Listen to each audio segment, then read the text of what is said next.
दोस्तों पिछली क्लास में हम लोगों ने देखा कि महात्मा बुद्ध सत्य की खोज करते करते उरुग्वेला पहुंचे और उरुग्वेला उस समय एक तपोभूमि के रूप में जानी जाते थे और बहुत सारे तपस्वी यहां पर तपस्या करने में लीन थे और महात्मा बुद्ध भी यहां पहुंचे, तपस्या शुरू कर दी। पास में 5 ब्राह्मण और तपस्या कर रहे थे। इसी बीच उरुग्वेला के सेनानी की पुत्री सुजाता खीर बना के लाती है।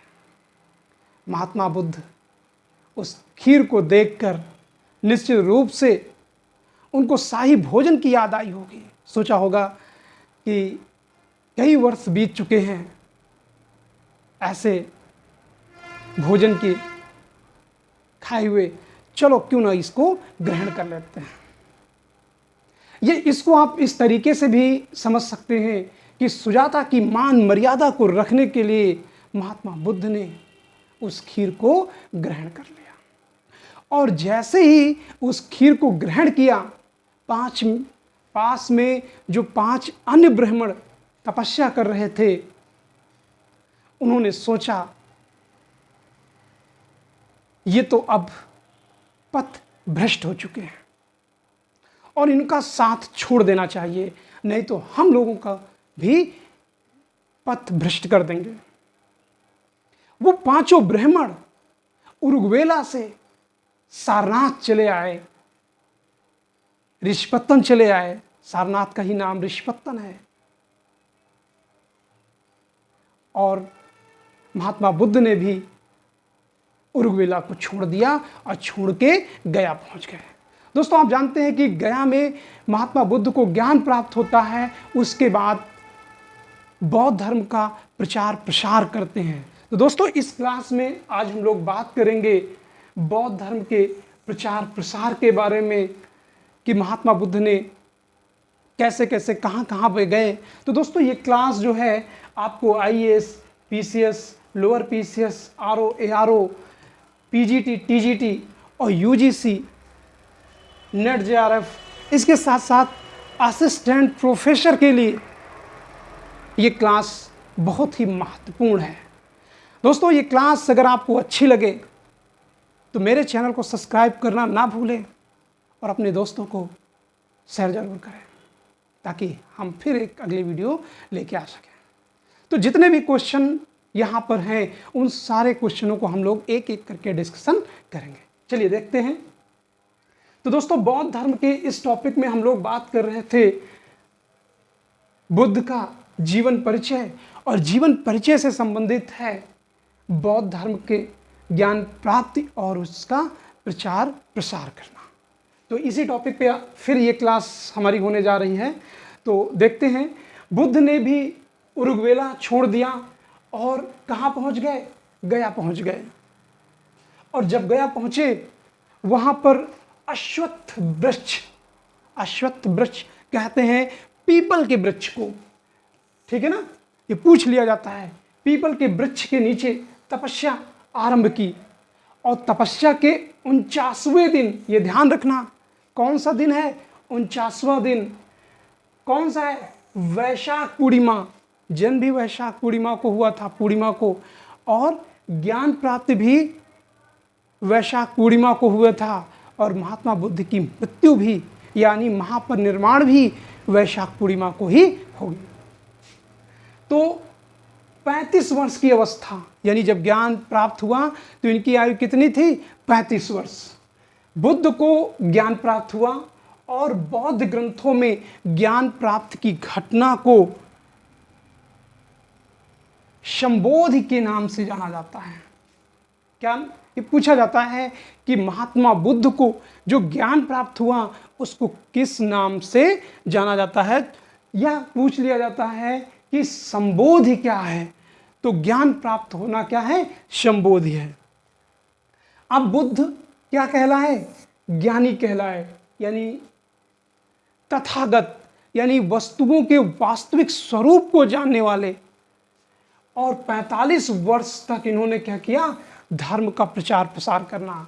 तो जाहिर सी बात है 45 वर्ष तक इन्होंने धर्म का प्रचार प्रसार किया, तो एक क्लास में तो ये कंप्लीट होने वाला नहीं है। तपस्या को बौद्ध कला में भूमि स्पर्श मुद्रा में दिखाया गया है। ये प्रश्न पूछा गया है कि भूमि स्पर्श मुद्रा किससे संबंधित है, तो ये है तपस्या। और सारनाथ से गुप्तकालीन एक बुद्ध की प्रतिमा मिली। क्या मिली है? प्रतिमा मिली है। कहाँ से मिली है? सारनाथ से। और ये प्रतिमा कैसी है? भूमि स्पर्श मुद्रा में, यानी भूमि में लेटे हुए हैं, या भूमि स्पर्श मतलब ज्ञान प्राप्ति के लिए बैठे हुए हैं। ज्ञान प्राप्ति के बाद यह स्थल यानी बोध गया क्या कहलाया?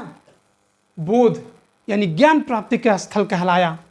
तथा और वृक्ष को क्या कहा गया? बोधि वृक्ष। पूछा जाता है प्रश्न कि वृक्ष को क्या कहा गया, तो वृक्ष को बोधि वृक्ष कहा। 7वीं शताब्दी ईस्वी में गौड़ नरेश, गौड़ यानी बंगाल को उस समय गौड़ कहा जाता था, बंगाल यानी गौड़ नरेश शशांक ने वृक्ष को क्या कर दिया? कटवा दिया। ये बड़े आसान से क्वेश्चन हैं और बड़ी आसानी से समझ में आ जाते हैं और पूछे भी जाते हैं। क्यों कटवा दिया? क्योंकि इसके पीछे कारण ये था कि शशांक जो है कट्टर शैव धर्म का भक्त था, यानी शिव को मानने वाला था, और इसी कारण उसने क्या किया? इस वृक्ष को कटवा दिया। और इतना ही नहीं, उसने 1600 स्तूप और विहार को भी तोड़ डाला। यानी बंगाल और बिहार के आसपास जितने भी स्तूप वगैरह थे उनको तोड़ दिया। हजारों भिक्षु और उपासकों को क्या किया? मरवा दिया। और ये जानकारी चीनी यात्री हुइनसांग देता है। यानी वृक्ष को कटवाने की जो घटना है उसको किसने बताया है? हुइनसांग ने। चीनी यात्री हुइनसांग। आगे देखते हैं। महावज्ञ ये बौद्ध धर्म से संबंधित ग्रंथ है, में उल्लेख है कि ज्ञान प्राप्ति के बाद सर्वप्रथम बुद्ध ने उरुग्वेला में तपस्वी और भल्लिक, तपस्वी होना चाहिए और भल्लिक, यानी उरुग्वेला के 2 व्यक्ति तपस्वी और भल्लिक, खासकर वो बंजारे थे, इस कौम से बंजारे थे, उनको अपना अनुयायी बनाया। अब सोचिएगा कि महात्मा बुद्ध ये शूद्र वर्ग से बिलोंग करते थे और ये जो है क्षत्रियों द्वारा शूद्रों के प्रति एक बड़ा ही सुखद रवैया अपनाया गया। और इस कारण महात्मा बुद्ध ने जो बौद्ध धर्म का प्रचार प्रसार किया वो सबसे ज़्यादा उपयुक्त शूद्र वर्ग के लिए रहा, क्योंकि यहाँ पर ऊंच नीच छुआछूत इन सब जो रूढ़िवादी मान्यताएं थी इनसे मुक्त था। कौन? बौद्ध धर्म। तो ये दोनों प्रथम अनुयायी बने। तो प्रश्न ये पूछ लिया जाता है कि बुद्ध का प्रथम अनुयायी कौन था? तो तपस्वी और भल्लिक ये दोनों बुद्ध के प्रथम अनुयायी थे। और ये उपदेशों को ग्रहण नहीं किया, इन्हें मात्र मानवता का पाठ पढ़ाया। यानी महात्मा बुद्ध ने सबसे पहली बार मानवता का पाठ किसको पढ़ाया? तपस्वी और भल्लिक को। और ये दोनों बंजारे थे, दोनों शूद्र वर्ग से बिलोंग करते थे। और ये घटना समाज में दलित वर्ग के प्रति इनके प्रेम का प्रतीक के रूप में जाना जाता है।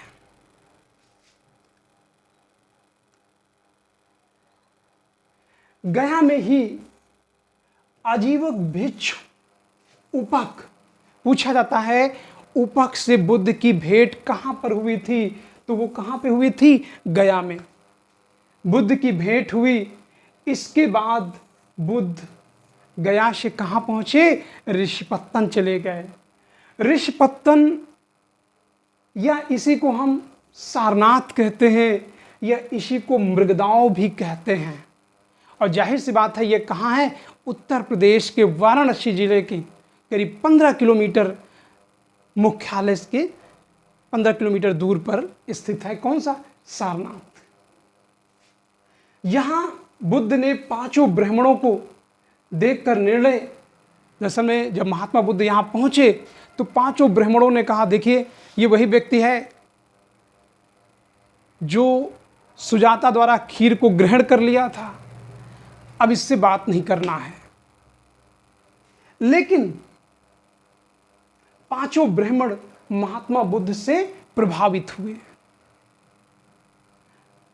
और इन्हीं पांचों ब्राह्मणों को सर्वप्रथम महात्मा बुद्ध ने उपदेश दिया। और जो सारनाथ में महात्मा बुद्ध ने उपदेश दिया वो हीनयान उपदेश कहलाता है। समझिएगा, हीनयान, महायान उपदेश और तंत्रवाद, तीन उपदेश बड़े चर्चित हैं बौद्ध धर्म के। तो जो महात्मा बुद्ध ने सारनाथ में उपदेश दिया था वो कैसा था? हीनयान था, यानी हीनयान से संबंधित था।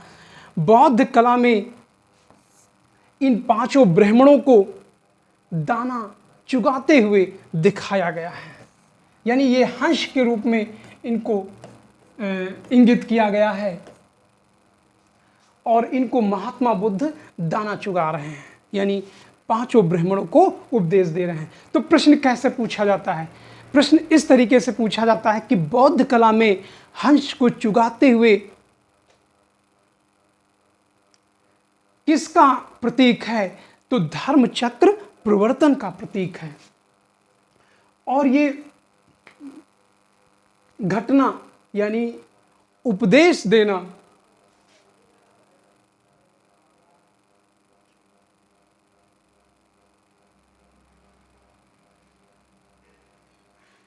ये इस तरीके से स्थापत्य कला में आपको दाना चुगाते हुए दिखाई पड़ता है, खासकर भरहुति स्तूप में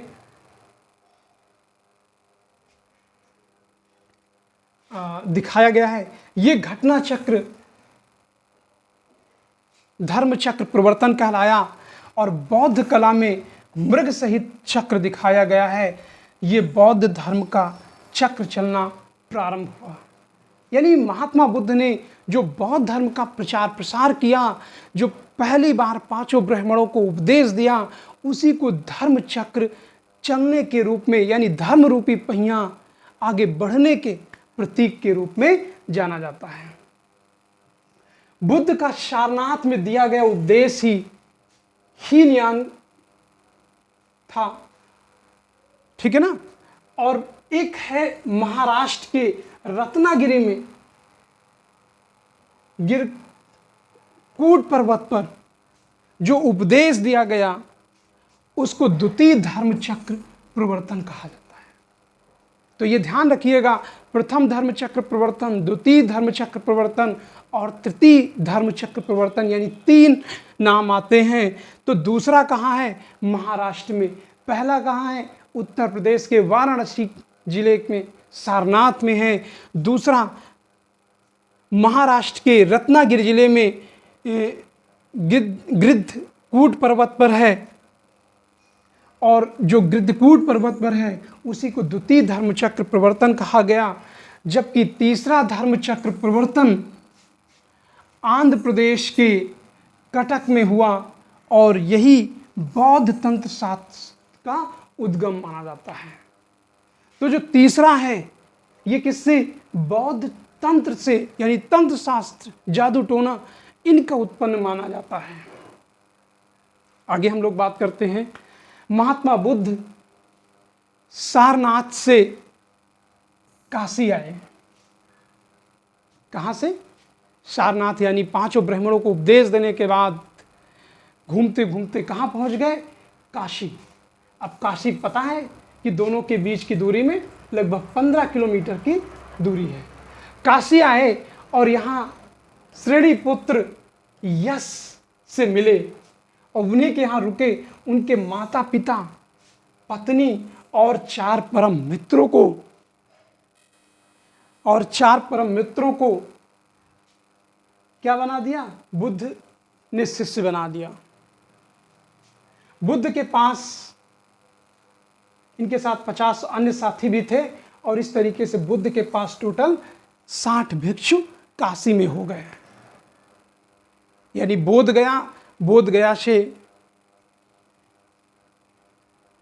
सारनाथ पहुंचे और सारनाथ से कहां पहुंच गए? काशी पहुंचे और काशी में इनके लगभग 60 शिष्य बन चुके थे। इन्हीं को बहुजन हिताय और बहुजन सुखाय का आदेश दिया। यानी बहुत लोगों का हित किया जाए और बहुत लोगों को सुख प्रदान किया जाए, बहुत लोगों का हित हो, तो इस तरीके का उपदेश महात्मा बुद्ध ने दिया। और यहीं पर यानी काशी में ही महात्मा बुद्ध ने कहा था, एक साथ दो मत जाओ। मतलब बौद्ध धर्म का प्रचार प्रसार करने के लिए एक साथ दो लोग ना जाकर अलग अलग दिशाओं में जाइए, ताकि अधिक से अधिक प्रचार प्रसार हो सके। प्रथम उपासिकाएं पूछा जाता है कि प्रथम उपासिकाएं कौन थी? तो यश की माता और पत्नी, ये दोनों महात्मा बुद्ध की प्रथम उपासिकाएं थी। क्योंकि ये लोग गृहस्थ थे, भिक्षुणी नहीं थी, उपासिकाएं थी। काशी के पश्चात बुद्ध पुनः सारनाथ वापस चले गए और ज्ञान प्राप्ति के बाद अपना पहला वर्षा काल सारनाथ में व्यतीत किया। ये प्रश्न पूछा जाता है कि महात्मा बुद्ध ने अपना पहला वर्षा काल कहाँ व्यतीत किया? तो वो था सारनाथ में। पहला वर्षा काल महात्मा बुद्ध ने यहाँ पर व्यतीत किया। वर्षा ऋतु के पश्चात, दरअसल में वर्षा ऋतु में महात्मा बुद्ध इधर उधर भटकते नहीं थे। किसी विहार में या आम्र उद्यान में एक जगह रहकर तपस्या करते थे, अपने प्रवचन देते थे। वो इधर उधर भटकते नहीं थे, क्योंकि इस दौरान बरसात के समय में महात्मा बुद्ध को पता था कहीं नदी नाले तूफान, इससे जनहानि हो सकती थी, लोग पीड़ित हो सकते थे। और यही कारण है कि महात्मा बुद्ध वर्षा ऋतु के समय एक जगह रुककर अपने धर्म के प्रवचन देते थे।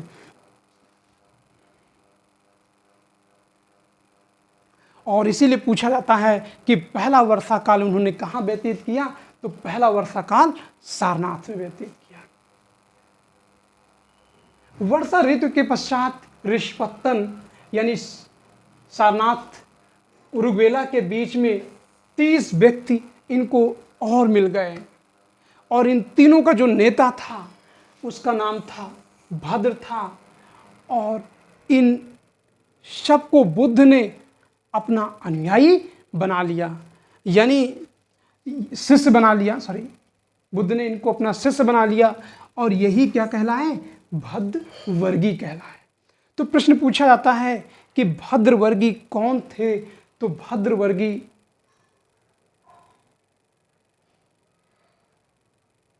ये 30 व्यक्तियों का एक समूह था। आगे देखते हैं हम लोग।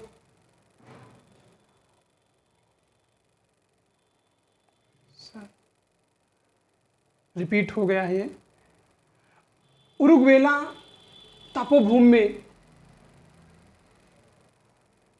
महात्मा बुद्ध पहुंच गए पुनः, जहां पर सबसे पहले तपस्या कर रहे थे, जहां पर उन्होंने खीर खाई थी, वहां पर पुनः महात्मा बुद्ध पहुंचे।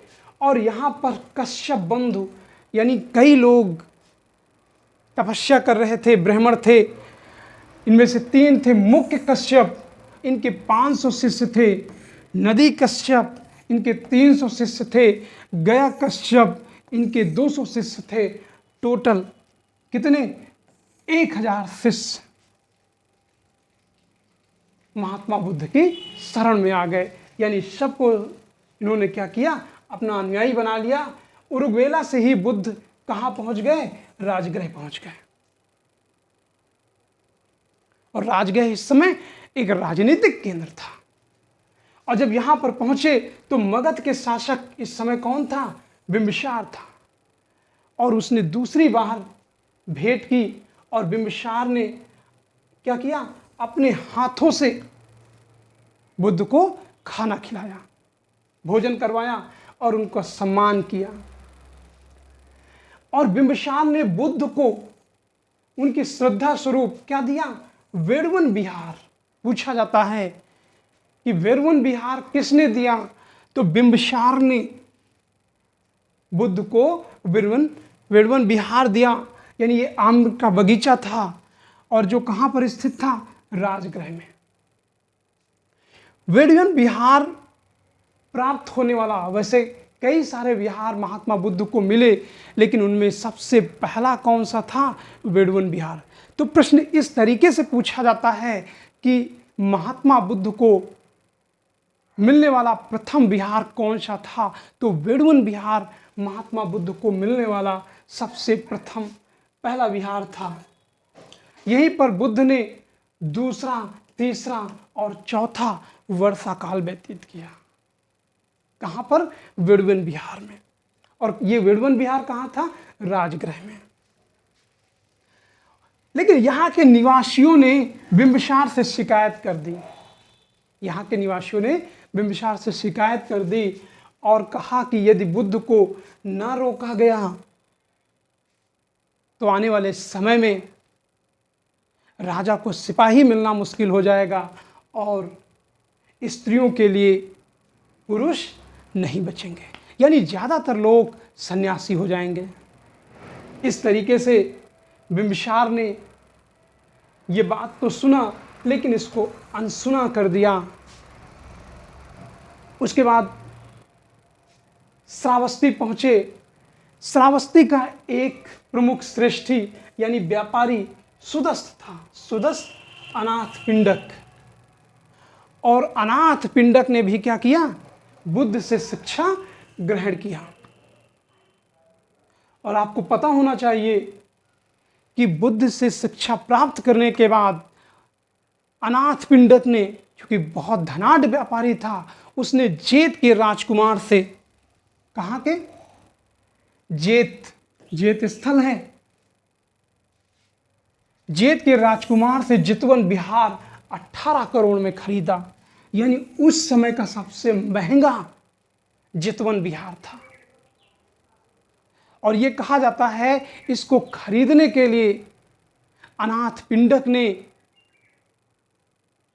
पूरे उद्यान में स्वर्ण मुद्राएं बिछा दी। यानी बहुत महंगा था और खरीद कर इसको महात्मा बुद्ध को दे दिया। तो जितवन विहार कितने में खरीदा गया था? 18 करोड़ में। बुद्ध को दान कर दिया। महात्मा बुद्ध जितवन विहार में ज़्यादातर ठहरते थे क्योंकि यहाँ पर रहने के लिए स्थितियां अनुकूल थी।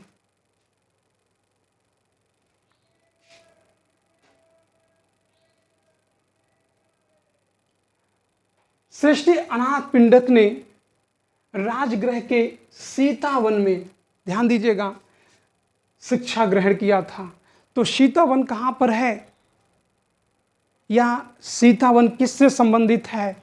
तो सीतावन राजगृह में था और किससे संबंधित है? यह रामायण से संबंधित न होकर किससे? बौद्ध धर्म से संबंधित है। और यहीं पर अनाथ पिंडक ने शिक्षा ग्रहण की थी और इसी को भरत स्तूप में दिखाया गया है। दोस्तों, ये वीडियो आपको कैसे लगे? अच्छी लगे तो मेरे चैनल को सब्सक्राइब करना ना भूलें और अपने दोस्तों को शेयर जरूर करें। Thank you.